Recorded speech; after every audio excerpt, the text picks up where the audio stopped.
Were you working a lot this weekend? Oh yeah. Yeah. There's just so much jarring around and everything there. Mm-hmm.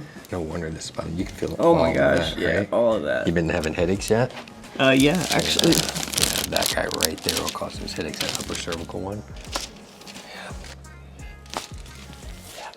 Wow. That was needed. Yeah.